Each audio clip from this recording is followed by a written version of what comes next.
Hello student, आज की video BST chapter 2 की पहली वीडियो क्लास है ना। चैप्टर का नाम है प्रिंसिपल ऑफ मैनेजमेंट। तो सबसे पहले हम जानेंगे प्रिंसिपल ऑफ मैनेजमेंट वास्तव में होता क्या है। प्रिंसिपल का मतलब होता है यहाँ पे सिद्धांत, है ना। प्रिंसिपल का मतलब होता है सिद्धांत। हम अपने व्यवहारिक भाषा में या अपनी भाषा में समझने की कोशिश करें तो हमारे समाज में भी कई प्रकार के रीति रिवाज, ढंग है, परंपराएं हैं जिनके अनुसार हम लोग चलते हैं, है कि नहीं। वैसे ही मैनेजमेंट में कुछ सिद्धांत या कुछ प्रिंसिपल्स बनाए गए हैं जिसके अनुसार हम यदि अपने ऑर्गेनाइजेशन में काम करते हैं तो हमको बहुत अच्छा उसका रिजल्ट मिलता है ना। मैनेजमेंट जैसा हमने पिछली क्लास में ही पढ़ा है, चाहे वो मिडिल लेवल हो, लोअर लेवल हो या टॉप लेवल हो, मैनेजमेंट के प्रिंसिपल हमको ये बताते हैं कि हम काम कैसे करें या किस डायरेक्शन में हमको काम करना है ना। क्या काम करें जिससे हमको रिजल्ट बहुत अच्छा मिले। हम वो तरीका हमको बताता है ये प्रिंसिपल ऑफ मैनेजमेंट, है कि नहीं। हमको या हम बोल सकते हैं कि हमको एक डायरेक्शन प्रोवाइड करवाता है प्रिंसिपल ऑफ मैनेजमेंट, गाइडलाइन हमको प्रोवाइड करवाता है, हम ऐसा भी बोल सकते हैं, है कि नहीं, कि हम कैसा अपने बिहेवियर को चेंज करें या हम अपने काम को किस डायरेक्शन में या कैसा करें जिससे हमको रिजल्ट बहुत अच्छा मिले। मैंने यहाँ पे आपके सामने एक डेफिनेशन लिखी हुई है, ठीक है। Management principle are the statement of truth as a guideline for taking managerial action and direction. मतलब क्या काम करें या किस डायरेक्शन में काम करें, ये प्रिंसिपल हमको प्रोवाइड करवाते हैं, है कि नहीं। तो सबसे पहले इस चैप्टर में प्रिंसिपल ऑफ मैनेजमेंट में हम नेचर पे बात कर ले, है ना। प्रिंसिपल ऑफ मैनेजमेंट, प्रिंसिपल्स के क्या नेचर होते हैं। तो सबसे पहला पॉइंट मैंने लिखा हुआ है यूनिवर्सल एप्लीकेशन। मतलब ये हर जगह पर यूनिवर्सल, चारों साइड ये विद्यमान है, मतलब हर जगह पे ये एप्लीकेबल है कि नहीं। हमारे घर में भी मैनेजमेंट है जो कि हमारे मम्मी पापा करते हैं, ठीक है। मैनेजमेंट स्कूल में भी है, प्रिंसिपल द्वारा किया जाता है मैनेज पूरा, है कि नहीं। वैसे ही हर ऑर्गेनाइजेशन में, छोटे मोटे बिजनेस में हर जगह मैनेजमेंट की आवश्यकता होती है और जहां मैनेजमेंट है वहां पे मैनेजमेंट के प्रिंसिपल्स हैं, है कि नहीं। या तो हम ऐसा बोल दें, एक एग्जांपल ले लेते हैं कि मान लीजिए हमने एक प्रिंसिपल बनाया कि हमको रोज पढ़ना चाहिए, है ना। हम रोज पढ़ेंगे तो रिजल्ट अच्छा आएगा या नंबर्स हमको अच्छे मिलेंगे, है ना। तो वो चीज़ यहाँ भी वो सिद्धांत है। और अगर हम देखें तो अमेरिका में भी है, चाइना में भी है, हर जगह पे ये प्रिंसिपल लगा हुआ है कि भाई हम ज़्यादा पढ़ेंगे तो हमारे नंबर अच्छा आएगा, है कि नहीं। तो अब ये हमारे ऊपर है कि हम रोज तो पढ़ेंगे, कि 1 घंटा पढ़ रहे हैं, कि आधा घंटा पढ़ रहे हैं, कि 3 घंटा रोज पढ़ रहे हैं, वो हमारे वर्क के ऊपर में है कि हम कितना पढ़ रहे हैं और उसके हिसाब से हमको नंबर मिल रहा है ना। तो ये प्रिंसिपल लगते तो हर जगह हैं, लेकिन काम करने का तरीका या उसको पूरी तरह से निभाने का तरीका हर जगह पे अलग अलग है ना। ये हो गया क्या, फर्स्ट नेचर। सेकेंड में मैंने लिखा हुआ है जनरल गाइडलाइंस। ये प्रिंसिपल्स हमको एक सामान्य गाइडलाइन देते हैं, दिशा निर्देश देते हैं हमको सामान्य रूप से, है ना, कि हमको ऐसा करना है तो वैसा होगा, या हमको सही रास्ते में चलने के लिए किस रोड में से जाना चाहिए। ये पूरी जनरल गाइडलाइन है ना। थर्ड में क्या है, फ्लेक्सिबिलिटी, यानी कि हम अपने प्रिंसिपल्स को अपने इच्छा के अनुसार या अपने काम के हिसाब से, है ना। हमारा ऑर्गेनाइजेशन कितना बड़ा है, हमारा काम किस तरीके से होता है, वहाँ की परिस्थिति के हिसाब से हम अपने प्रिंसिपल्स को क्या कर सकते हैं, कुछ जोड़ सकते हैं, कुछ हटा सकते हैं, या अपने हिसाब से हम उसको मोल्ड कर सकते हैं। जबकि अगर देखा जाए आपने साइंस में तो 10th क्लास तक साइंस तो पढ़ा ही है कि नहीं। तो वहाँ पे क्या होता है साइंस में कि जो पहले से ही रिसर्च किया हुआ है हम उसमें ज़्यादा अपना कुछ भागीदारी नहीं कर सकते, है कि नहीं। हम उसको चेंज नहीं कर सकते, है कि नहीं। लेकिन यहाँ पे क्या है, आप अपने वर्क के हिसाब से आप अपने प्रिंसिपल चेंज कर सकते हैं, ठीक है। नेक्स्ट मैंने लिखा हुआ है बिहेवियर इन नेचर। मतलब मैनेजर या वर्कर जो भी हैं इनका बिहेवियर चेंज कर देता है प्रिंसिपल्स। ठीक है, मतलब जो प्रिंसिपल होते हैं, मैनेजमेंट के जो प्रिंसिपल होते हैं वो वहाँ उस ऑर्गेनाइजेशन में काम करने वाले व्यक्तियों का बिहेवियर चेंज कर देते हैं। जैसे कि मैं एक छोटा सा एग्जांपल लूँगा, एक ऑर्गेनाइजेशन है, केवल हम ये बात नहीं कर सकते कि केवल प्रोडक्शन या अन्य रिलेटेड ऑर्गेनाइजेशन हो, ये प्रिंसिपल हर जगह पे लगते हैं, चाहे राजनीतिक पार्टियां हों, कांग्रेस, बीजेपी, है ना, वहाँ पे भी ये प्रिंसिपल्स लगेंगे। और एक ऑर्गेनाइजेशन जहाँ पे प्रोडक्शन होता है वहाँ पे भी ये लगेंगे, है कि नहीं। तो एक एग्जाम्पल मैं देने वाला था, जैसे हमारे सेना में, है ना, हमारी फौज में जो व्यक्ति जाता है वहाँ पे सर्विस देने के लिए, उसका बिहेवियर एकदम चेंज हो जाता है, उनका बोल चाल का तरीका, है कि नहीं, चलने का तरीका, खड़े होने का तरीका, सब कुछ उनके बिहेवियर में चेंजेस आ जाते हैं। वैसे ही ये प्रिंसिपल ऑफ मैनेजमेंट जो भी प्रिंसिपल्स हैं वो ऑर्गेनाइजेशन के अंदर काम करने वाले वर्कर, मैनेजर, सुपरवाइजर या कोई भी पोस्ट में है ना, अपर लेवल जैसे हमने पढ़ा है, टॉप लेवल, ठीक है, मिडिल लेवल या लोअर लेवल, सबका बिहेवियर अपने पद के हिसाब से, अपनी पोस्ट के हिसाब से क्या होता है, चेंज कर देता है ना, चेंज हो जाता है। ये इसके नेचर में है। एक पॉइंट और मैंने लिखा है ना, format bye practice and experiment. ये प्रिंसिपल भी बहुत लंबे समय से प्रैक्टिस में रहे हैं, बहुत सारे एक्सपेरिमेंट हुए हैं, उसके बाद निकल के बाहर आए हुए हैं, है ना। ये एक दिन में प्रिंसिपल्स नहीं बन गए हैं, ये हमको समझना होगा। मतलब बहुत रिसर्च हुई है बेटा, इसमें रिसर्च हुई है और बहुत सारे प्रैक्टिकल हुए हैं, है ना। तो इसके बाद ये प्रिंसिपल हमारे सामने में आए हैं। ठीक है, अब आगे बढ़ते हैं हम importance and needs of principle of management की ओर, है कि नहीं। तो इसकी इम्पोर्टेंस क्या है भाई, है ना, इसकी इम्पोर्टेंस या इसकी ज़रूरत क्या है हमारे ऑर्गेनाइजेशन में या बिजनेस में, है कि नहीं, इसको देखते हैं। सबसे पहला पॉइंट मैंने जो निकाल के रखा हुआ है, providing managers with useful insight into reality, है कि नहीं। प्रिंसिपल ऑफ मैनेजमेंट प्रोवाइड करता है कि रियलिटी में प्रॉब्लम से बाहर कैसे निकला जाए, है कि नहीं। भाई हमने मोटी मोटी बुक पढ़ी हुई है ना, मैनेजमेंट की बुक पढ़ी हुई है, लेकिन हम रियलिटी नहीं जानते हैं कि वास्तव में अगर किसी प्रॉब्लम में फंस जाए तो हम बाहर कैसे निकले। ठीक है, तो ये कौन प्रोवाइड करवाता है बेटा, ये प्रोवाइड करवाता है प्रिंसिपल ऑफ मैनेजमेंट, है कि नहीं, क्योंकि काफ़ी रिसर्च के बाद इसके जो सिद्धांत हैं वो निकले हुए हैं, है कि नहीं।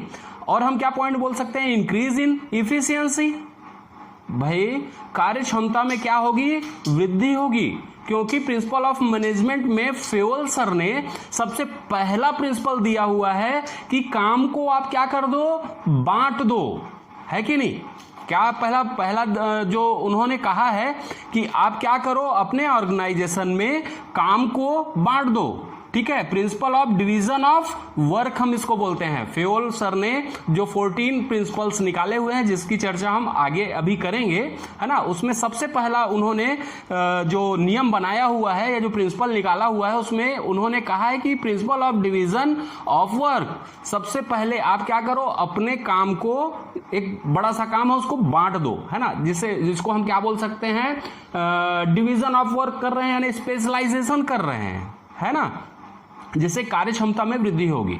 ठीक है, तो यहाँ पे सबसे पहले इंपॉर्टेंस में मैंने क्या लिखा है, ये प्रोवाइड करता है रियलिटी में प्रॉब्लम से कैसे बाहर निकला जाए, इसलिए इंपॉर्टेंस इसकी बढ़ जाती है।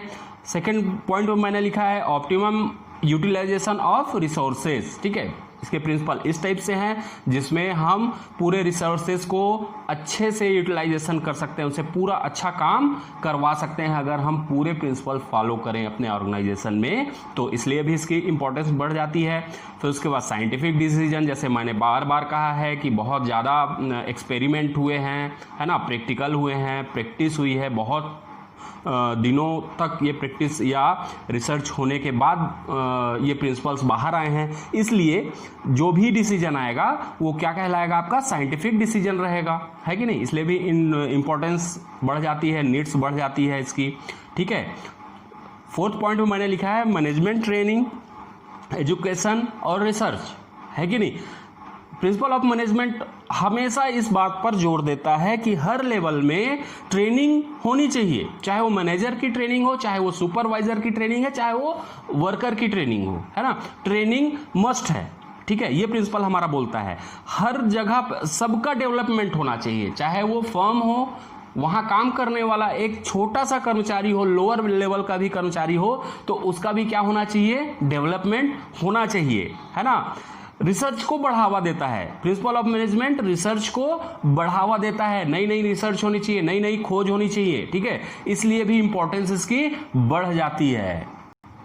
और जो इंपॉर्टेंट पॉइंट्स जो आपके बुक में दिया हुआ है, जैसे दिया इंक्रीज इन इफिशियंसी, जो कि मैं अभी बताया कि प्रिंसिपल ऑफ मैनेजमेंट यदि हम पूरे फॉलो करते हैं, है ना, तो हमारी कार्यक्षमता में वृद्धि हो जाएगी, एफिशिएंसी बढ़ जाएगी हमारी, है कि नहीं।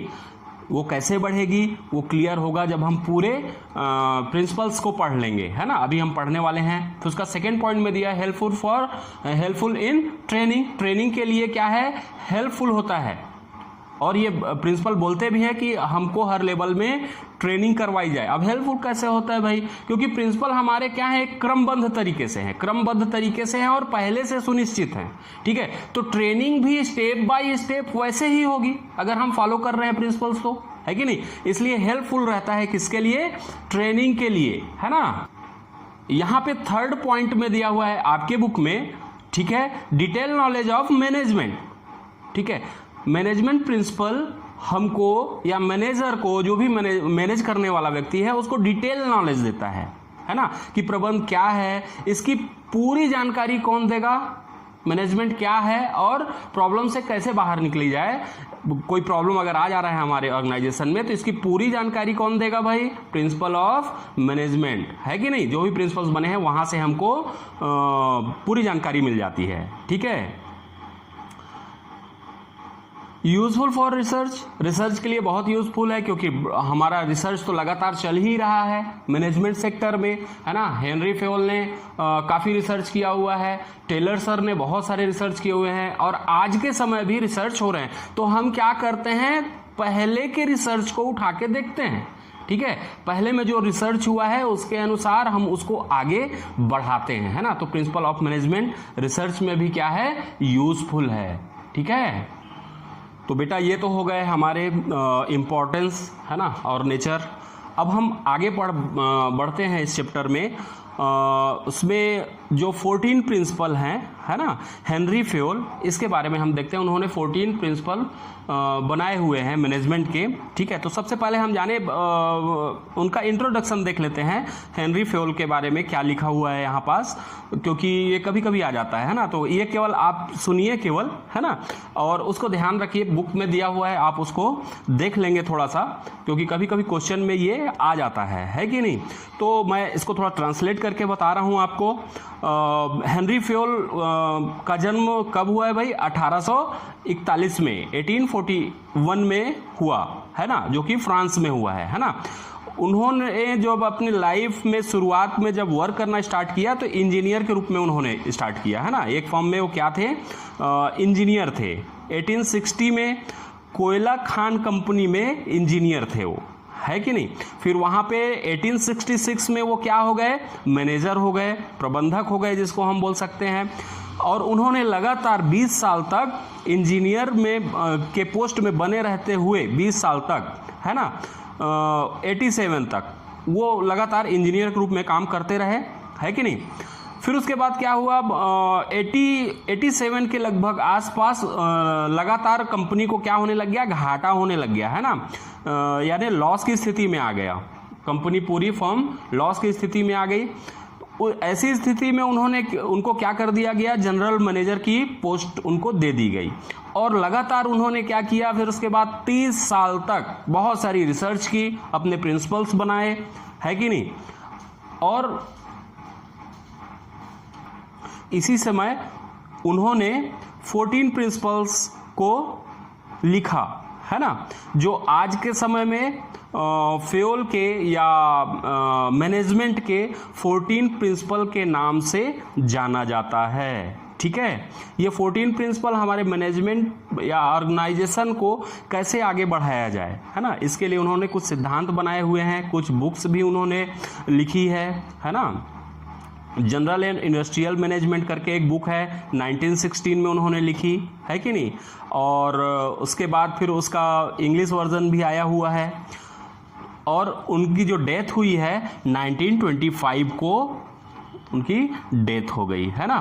तो फ्योल जो है वो उनका कंट्रीब्यूशन बहुत ज़्यादा है मैनेजमेंट के क्षेत्र में, है कि नहीं। उनको एक प्रकार से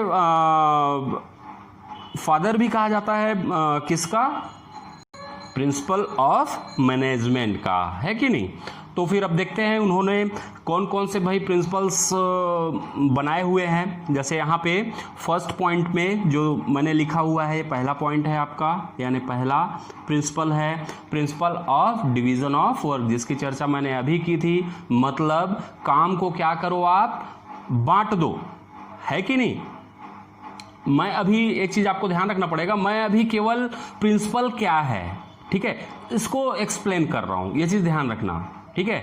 जो प्रिंसिपल्स उन्होंने बना के गए मैं केवल उसको एक्सप्लेन कर रहा हूं, बाकी आपको बुक थोड़ा सा पढ़ना पड़ेगा, इसकी मीनिंग मैं आपको समझाने की कोशिश कर रहा हूं, ठीक है। तो पहला उन्होंने जो प्रिंसिपल बनाया, principle of division of work, मतलब काम को बांट दो। काम को बांट देने का मतलब है कि एक है हमारे पास काम बड़ा सा, ठीक है, तो उसको क्या करो, छोटे छोटे पार्ट में सही आदमी को सही काम दे दो, जिससे काम क्या होगा, अच्छा होगा, है कि नहीं।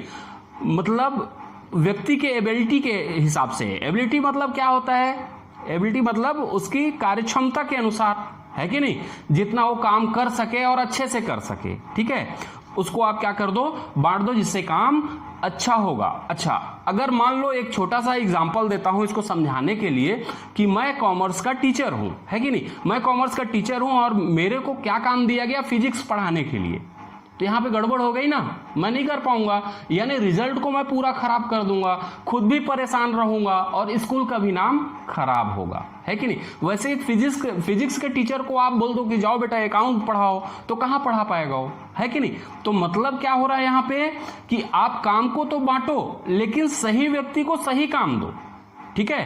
तो पहला प्रिंसिपल उनका ये हुआ। सेकंड प्रिंसिपल में यहां पे सेकंड पॉइंट में डाल दे रहा हूं, ठीक है। दूसरा प्रिंसिपल उनका क्या है, principle of authority and responsibility. ये बहुत अच्छा पॉइंट है, principle of authority and responsibility. अब अथॉरिटी का मतलब क्या होता है बेटा, पावर, है कि नहीं, अथॉरिटी मतलब अधिकार, ठीक है। और रिस्पॉन्सिबिलिटी क्या होती है भाई, दायित्व तो बोल सकते हैं हम, या जिम्मेदारी बोल सकते हैं हम, है ना।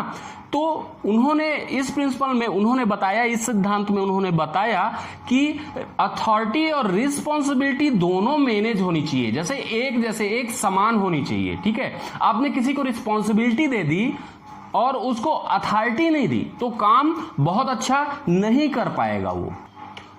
अब जैसे इसको समझाने के लिए मैं अपने स्कूल का ही एग्जाम्पल देता हूं, जैसे कि क्लास 12th को मैनेज करना है किसी टीचर को, वो गए और मैनेज कर रहे हैं, है ना, मैनेज कर रहे हैं मतलब डिसिप्लिन वहां पे लाना है थोड़ा सा, ठीक है।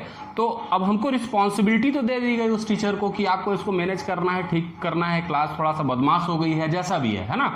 लेकिन साथ में अगर हमको अथॉरिटी ना दे, अथॉरिटी मतलब किसी को पनिश करना है, या फिर अगर कोई बच्चा ज़्यादा परेशान कर रहा है तो उसको नोटिस उसके घर में भेजना है, या फिर रेस्टिकेट करना है 8-10 दिन के लिए, अगर ये अथॉरिटी ना रही, है कि नहीं, तो रिस्पॉन्सिबिलिटी हम अपनी संभाल ही नहीं सकते, टीचर कुछ नहीं कर सकता यहाँ पे, ठीक है। तो ऐसे ही फ्योल सर ने कहा कि जितनी अथॉरिटी होनी चाहिए उतनी ही उसकी रिस्पॉन्सिबिलिटी होनी चाहिए, और जितनी रिस्पॉन्सिबिलिटी होनी चाहिए उसको मैनेज करने के लिए उसको जितनी पावर की जरूरत है उस व्यक्ति को या उस पर्सन को मिलना चाहिए, है कि नहीं।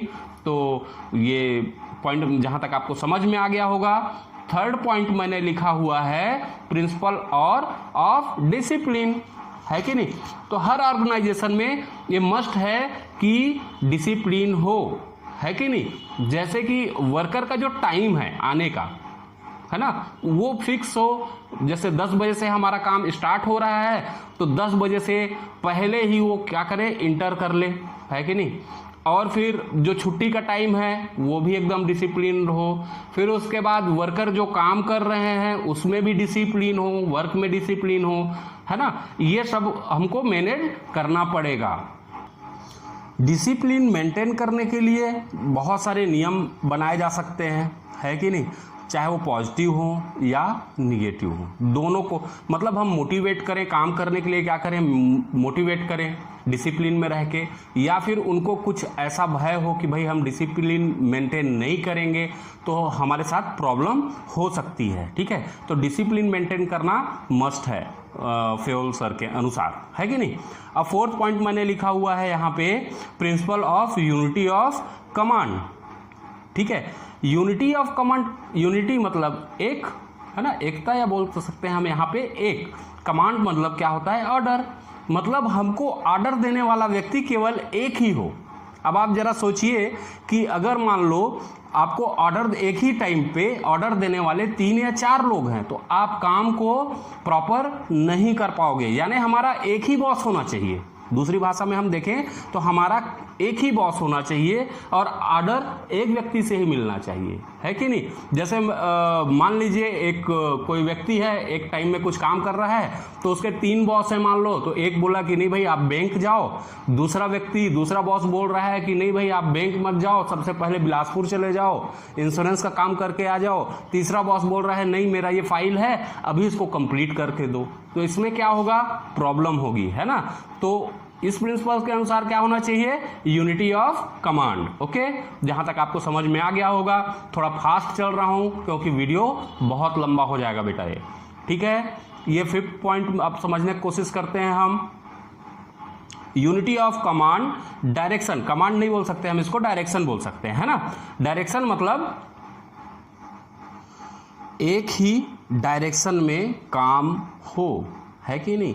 यूनिटी ऑफ डायरेक्शन का मतलब क्या हो गया कि एक ही डायरेक्शन में काम हो, अलग अलग ना हो, है कि नहीं। जो एक प्रोसेस है उस प्रोसेस में काम हो, प्रक्रिया के अनुसार काम हो। एक काम हुआ उसके फिर दूसरे लेवल में जाना है, दूसरे लेवल में हो, मतलब सबको एक डायरेक्शन में काम करना है कि नहीं। इसका मतलब ये हो गया यूनिटी ऑफ डायरेक्शन, ठीक है। 6th पॉइंट यहाँ पे क्या बोल रहा है बेटा, submission of individual interest to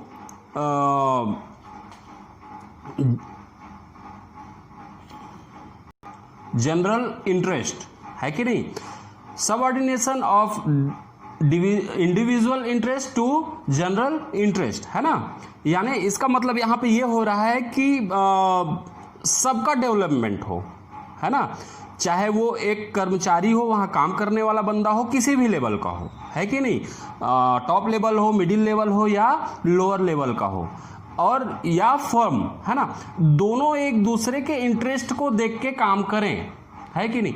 मतलब भाई एक कर्मचारी क्या चाहता है कि उसको टाइम टू टाइम क्या मिले, सैलरी मिले, है ना, और उसके विकास की बात भी कौन, डेवलपमेंट की बात कौन सोचे, फर्म सोचे, है ना, कि हमारे यहाँ ये व्यक्ति परमानेंट वर्क कर रहा है तो इसके फैमिली के लिए क्या किया जाना चाहिए या इस व्यक्ति के लिए क्या किया जाना चाहिए ताकि भविष्य में इसको कोई प्रॉब्लम ना हो। ये सोचना किसका काम है, फर्म का काम है कि नहीं। अच्छा, दूसरी तरह से देखें तो एक जो वर्कर है उसका क्या काम है कि हम ऐसा कैसा करें कि फर्म को ज़्यादा से ज़्यादा प्रॉफिट हो, है कि नहीं। तो फर्म भी ये चाहेगी कि ये वर्कर जो काम कर रहा है वो ऐसा काम करे जिससे फर्म को क्या हो, प्रॉफिट हो, है कि नहीं। फर्म का डेवलपमेंट कैसे होगा, जब वहां काम करने वाले वर्कर अपने पूरी क्षमता से काम करेंगे और अच्छा काम करेंगे, है ना।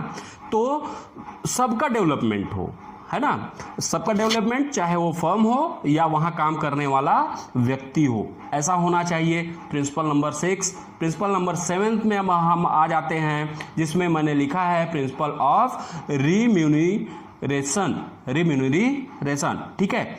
यानी इसका मतलब है कि जो वहाँ काम करने वाला व्यक्ति है है ना, वहाँ का जो भी एम्प्लॉय है उसको उसके हक के अनुसार उसको सैलरी मिले, है कि नहीं। वहाँ पे परायापन उसको ना लगे।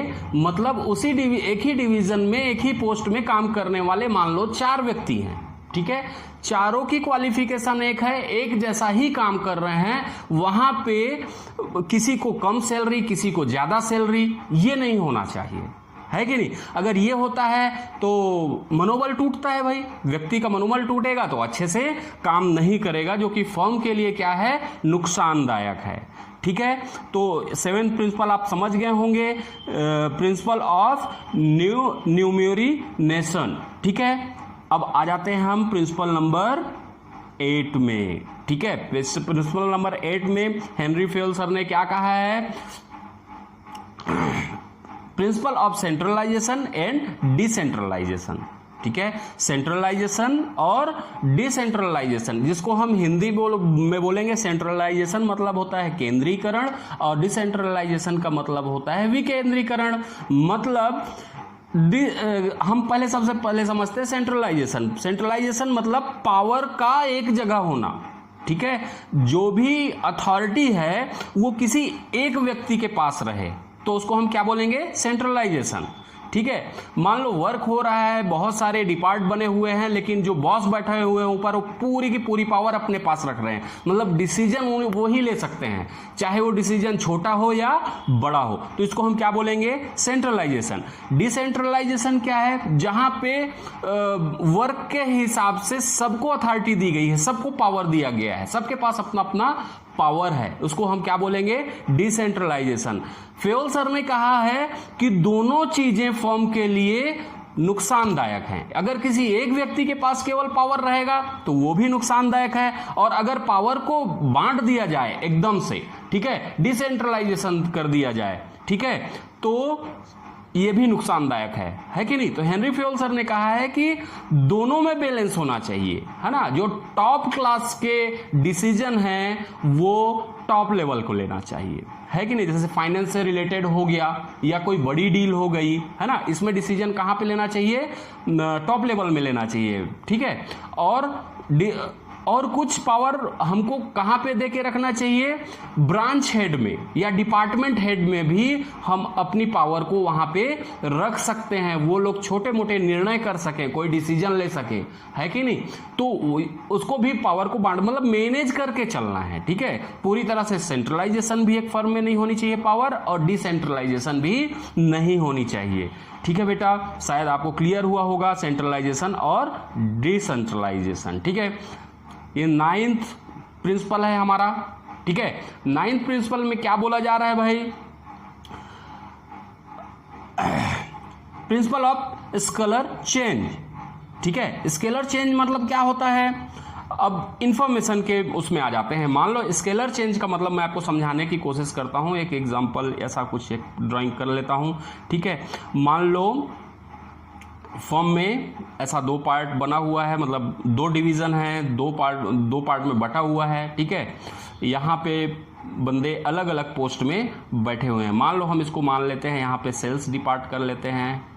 ठीक है, सेल्स डिपार्ट हो गया, और ये हो गया आपका मान लो परचेस डिपार्ट हो गया। ठीक है, 2 डिपार्ट हैं। तो यहाँ इंफॉर्मेशन ये यहाँ तक ऑनर तक कैसे जानी चाहिए, इंफॉर्मेशन ऐसी जानी चाहिए। ठीक है, इन्फॉर्मेशन का रूट कैसा होना चाहिए, ऐसा होना चाहिए। जो हेड है यहाँ पे बैठा हुआ है, हेड अपने नीचे हेड बोल रहा हूँ, यहाँ पे सबसे छोटे स्तर में लोअर लेवल से कोई इन्फॉर्मेशन है, कोई जानकारी है ना, वो ऐसा जाना चाहिए, ऊपर फिर ऊपर फिर ऊपर। ठीक है, और इधर से भी वैसा ही होना चाहिए, सेल और परचेस की इन्फॉर्मेशन ऐसी एक लाइन से जाना चाहिए, एक चैन बनना चाहिए, जो सबको उस इन्फॉर्मेशन के बारे में पता हो हर लेवल में। मैं जो समझाने की कोशिश कर रहा हूं आपको समझ में जहां तक आ रहा होगा, यानी अब एक छोटा सा एग्जांपल मैं स्कूल का ले लूं जिससे आपको समझ में आए, है कि नहीं। तो मान लीजिए यहाँ पे कौन है, एमडी सर हैं या प्रिंसिपल सर हैं, यहाँ तक बात जानी चाहिए। यहाँ से मान लो क्लास से कोई इन्फॉर्मेशन है जिसको जाना है कहाँ तक, प्रिंसिपल सर तक। ठीक है, तो क्लास का स्टूडेंट किसको बोलेगा भाई, अपने मॉनिटर को बोलेगा सबसे पहले। यहाँ पे मॉनिटर तक इन्फॉर्मेशन आई, मॉनिटर किसको बोलेगा भाई, क्लास टीचर को बोलेगा। यहाँ पे क्लास टीचर तक इन्फॉर्मेशन आई यहाँ तक, फिर उसके बाद फिर यहाँ पे मान लो एक एकेडमिक इंचार्ज सर हैं तो वहाँ तक ये इन्फॉर्मेशन जाना चाहिए। फिर लास्ट में एक एकेडमिक इंचार्ज से कहाँ तक जाना चाहिए, प्रिंसिपल तक जाना चाहिए। ये फॉर्मेट होना चाहिए, ऐसी चैन होनी चाहिए। ठीक है, ये ऐसा नहीं कि यहां से उठ के सीधा यहां पे इंफॉर्मेशन जा रही है, इसमें फिर यहां की वैल्यू क्या हो जाती है, खत्म हो जाती है ना। और ये यहां पे जो बीच के लोग हैं ये लोग प्रॉपर ढंग से काम नहीं कर पाएंगे, इस चीज को समझना होगा। ठीक है, इसको क्या बोलेंगे हम, स्केलर चेन बोलेंगे। अच्छा, फ्यूल सर ने बोला ऐसी तो इंफॉर्मेशन जानी चाहिए, लेकिन अगर कोई बहुत इंपॉर्टेंट प्रॉब्लम है, बहुत इंपॉर्टेंट जानकारी है जो कि दूसरे डिपार्ट को जाना चाहिए, तो ये चैन टूट भी सकती है कि नहीं। तो यहां से मान लो यहां पे कि कोई प्रॉब्लम है तो यहां पे भी वो आ सकती है, या जरूरत के हिसाब से डायरेक्ट कहां पर जा सकते हैं, हम ऑनर के पास जा सकते हैं। ठीक है, तो ऐसा जब हम डायरेक्ट मिलते हैं तो इसको बोलते हैं हम गैंग प्लैंक। इस टाइप जब हम चैन ब्रेक करेंगे और कोई बहुत इंपॉर्टेंट जानकारी है कि नहीं, और उसको डायरेक्ट पहुंचाना है हमको एमडी के पास, तो जब हम चैन को तोड़ेंगे तो उसको हम क्या बोलेंगे, गैंग प्लैंक बोलेंगे। क्लियर है, फ्यूल सर ने ऐसा बताया हुआ है। ठीक है, 10th नंबर में हम चल देते हैं। 10th नंबर प्रिंसिपल में, 10th नंबर प्रिंसिपल में बोला गया है प्रिंसिपल ऑफ ऑर्डर। अभी तो हमने पढ़ा है भाई प्रिंसिपल ऑफ ऑर्डर, अब फिर से आ गया। ये क्या चीज है, यानी कि इसको समझने के लिए हमको सुपरमार्केट की तरफ थोड़ा सा जाना होगा, एक एग्जाम्पल के लिए, है ना। तो सुपरमार्केट में जैसे हम गए हैं या मॉल में गए हुए हैं, तो हमको मालूम है कि स्टेशनरी का डिपार्टमेंट एक निश्चित जगह है, वहां पे मिल जाएगा। या कॉस्मेटिक हमको परचेस करना है तो उसकी दुकानें एक साइड लगी हुई हैं, ठीक है। या हमको कुछ खाने पीने का चीज चाहिए तो वहां पे भी एक निश्चित प्लेस पे वो चीज होता है ना। तो हमको पहले से ही मालूम रहता है, वैसे ही ऑर्गेनाइजेशन में भी होना चाहिए, यानी कि हर एक चीज की अपनी एक निश्चित जगह हो, ठीक है, यानी प्रॉपर ऑर्डर में हो वो। ठीक है, जैसे बहुत बड़ी फर्म है, एक कंपनी है, कारखाना है मान लो, वहां पे एक छोटे से वर्कर को भी मालूम होना चाहिए कि एक मशीन का नट अगर टूट जाए तो वो कहां पे मिलेगा। ठीक है, यानी यहां पे टाइम वेस्ट नहीं करना, उसको खोजना नहीं है। ठीक है, उसको मालूम होना चाहिए कि मैं इस डिपार्टमेंट में जाऊंगा तो यहां पे वो नट इस नंबर का रखा हुआ है, या पाना पेंचिस उसको चाहिए, पाना चाहिए तो उसको मालूम होना चाहिए कि पाना कहां पे रखा हुआ है। ठीक है, तो इसमें क्या होता है, टाइम मैनेज होता है। ठीक है, टाइम मैनेज होता है, मतलब हमारा टाइम वेस्ट नहीं होता है और हम अपने प्रॉपर वर्क को कर पाते हैं। ठीक है, तो ये क्या होता है, हमारा प्रिंसिपल ऑफ ऑर्डर। ठीक है, जहां तक समझ में आया होगा सुपरमार्केट का, इसलिए मैंने आपको एग्जाम्पल दिया। ठीक है, फिर उसके बाद 11 नंबर प्रिंसिपल में यहां पे दिया हुआ है प्रिंसिपल ऑफ इक्विटी, है ना। यानी हर एक बंदे को के साथ में इक्वल व्यवहार हो, जस्टिस हो, वो भी इक्वल हो। ऐसा नहीं कि वो कोई मैनेजर है, बड़ी पोस्ट में है, अगर उसने कोई गलती कर दी तो उसको पनिशमेंट ना दिया जाए। यानी सब कर्मचारी जो भी, या लोअर लेवल का हो या टॉप लेवल का हो, ऐसी व्यवस्था होनी चाहिए कि व्यवहार वहां पे सबका कैसा हो, इक्वल हो, है ना। तो ये 11 पॉइंट्स हैं जो कि मैंने आपको अभी बताए, जिसको आपको याद करना है ना, जो कि याद करना बहुत जरूरी है। इसका शॉर्टकट भी मैं आपको बताऊंगा याद करने का। ठीक है, अब चूंकि वीडियो बहुत लंबा हो रहा है इसलिए 11 प्रिंसिपल्स मैंने आपको बताए, है ना। अब इसके नोट्स आपको तैयार करना है। तो हमने आज क्या क्या पढ़ा, हमने पढ़ा नेचर, ठीक है, इंपॉर्टेंस, और फ्योल के द्वारा बनाए गए 14 प्रिंसिपल्स में से 11 प्रिंसिपल्स हमने आज पढ़ा। ठीक है, इसके प्रॉपर आप लोग नोट्स तैयार कीजिए। मिलते हैं अब नेक्स्ट वीडियो में, जिसमें मैं 11 के बाद के प्रिंसिपल्स और आगे हम पढ़ेंगे।